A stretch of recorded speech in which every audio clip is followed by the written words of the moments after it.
Welcome back. Now, according to Eskom executives, maintenance season has served the power utility well.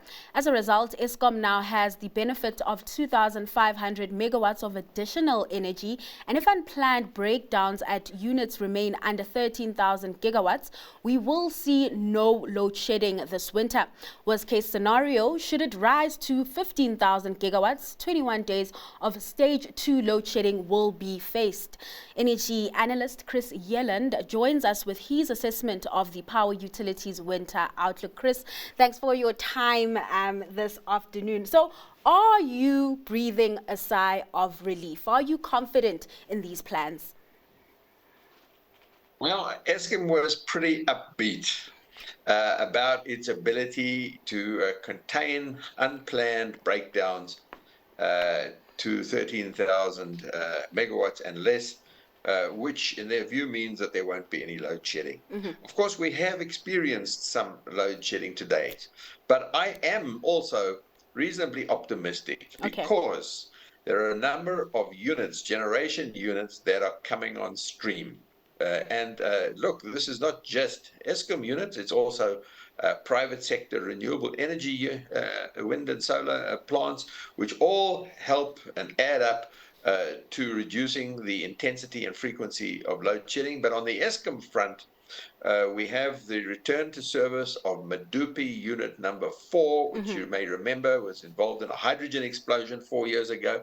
That is scheduled to come on sometime in May. We also have Kusile unit number 1, which is currently out. It is having its flue gas desulfurization plant retrofitted before it returns to service. That is expected sometime in June. Then we have Koeberg unit number 1, which is currently out of service, doing various tests, etc. That is due to come back on maybe in about August. And then finally, unit number 6 at Kusile, which is currently undergoing commissioning. It was synchronized to the grid a couple of months ago. It is undergoing commissioning, and it will be put into commercial operation, hopefully by about August, September. Now, that's quite a lot of new generation capacity, both private sector as well as public sector, Eskom. Together with keeping their the unplanned breakdowns below 13,000 megawatts, I think there's every possibility of getting through winter without load shedding. And remember, winter, although people tend to think winter is the worst period, is not necessarily the worst period, because supply, although demand increases in winter, supply also increases because Eskom do less maintenance in winter. So I think we stand a good chance of getting through the winter without load shedding. But, you can never be 100% certain about these things. So we just need to be, clear in our minds that it can happen, that we have intermittent load shedding. But I think the intensity and frequency is going to continue much reduced compared to the heights of load shedding. All right, sticking with those demand and supply dynamics, one of the challenges that Eskom did mention in the briefing today were issues around weather conditions and the shift to La Nina. Talk to me about, the kind of challenge that poses to Eskom. Well, with the level of rainy weather that we've had, it impacts Eskom in 2 ways, really. Firstly, wet coal is more difficult to handle than dry coal. And when you run your stockpiles at relatively, you run them down to low levels, it can be that at the bottom of the stockpile is a lot of what we call coal fines, which is more like powder. And when this gets wet, it turns into slush and becomes very difficult to handle, and it causes blockages in the conveyors and the chutes. So I think there has been, it was referred to in the media briefing today, the problems with the weather and the handling of coal.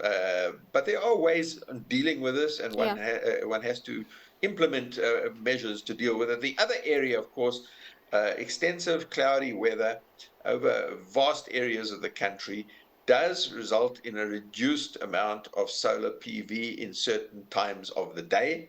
and this can impact. But I think this is sometimes overplayed Okay. because we don't have necessarily a cloudy weather across the whole of South Africa. And those areas where we have good solar resources, like in the Northern Cape, even when we've had cloudy weather in Gauteng, those areas have not been cloudy, for extended periods of time. So I think sometimes, that is overplayed a little bit. I think the area of wet coal is more realistic because we have, in fact, had a lot of rain this year. And it may indeed have impacted on coal handling capability. And load reduction is said to persist even though, we are getting load shedding under control. Eskom and the ministry said it'll focus on load reduction, but that, could be difficult considering that it is a concerted effort and you have to work with municipalities and communities when we think of things around illegal connectivity and theft. That's right. You see, load reduction is caused by something very different to load shedding. Load shedding is caused by generation capacity supply constraints. In other words, not enough generation capacity, too many breakdowns, too many units that are not available to deliver electricity. That's what causes load shedding. It's that imbalance between supply and demand. Load reduction, on the other hand, is instituted in areas, restricted areas of the country where there is overloading of the distribution network. Nothing to do with generation, everything to do with the distribution network itself. And of course, that overloading is caused by various factors. One of them is just a backlog in new distribution infrastructure. It's also caused by old distribution infrastructure failing, as a result of just aged distribution. But it's also caused by electricity theft. It's caused by cable theft. Is caused by non-payment of electricity and people using electricity unwisely. In other words, when you're not paying for electricity, there's no incentive, to use it wisely, and minimize your usage. So when there's a lot of electricity theft and non-payment taking place, people overuse electricity, leave heaters on all the time because they don't care. They're not paying for it. So it's a multifaceted problem, but certainly theft and non-payment. A lot of the load reduction is taking place in areas where there is high levels of theft and non-payment, because that is where the overloading is taking place. Not adequate planning, because you don't really plan for theft and non-payment.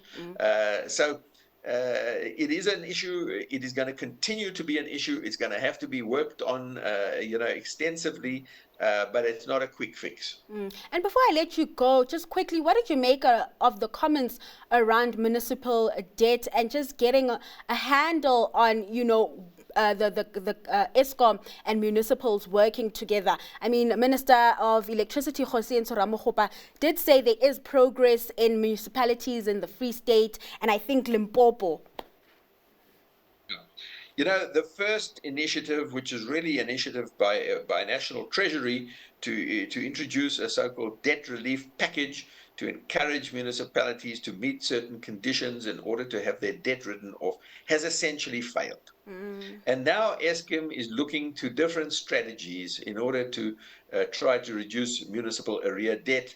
And this is to help municipalities. It's not that it was stressed that this is not to take over municipal distribution, but to assist municipalities with things like metering and revenue collection, and running a distribution business properly, including payments of suppliers and management issues, etc.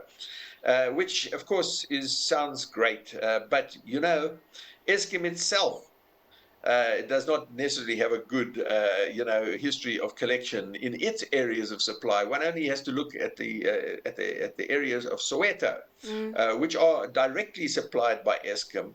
This has some of the very worst payment records in South Africa. Something like 80% of all electricity, supplied to Soweto is not paid for.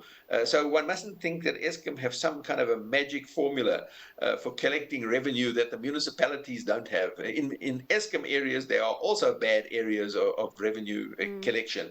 But the problem of municipal arrear debt is very, very real and is really hurting Eskom.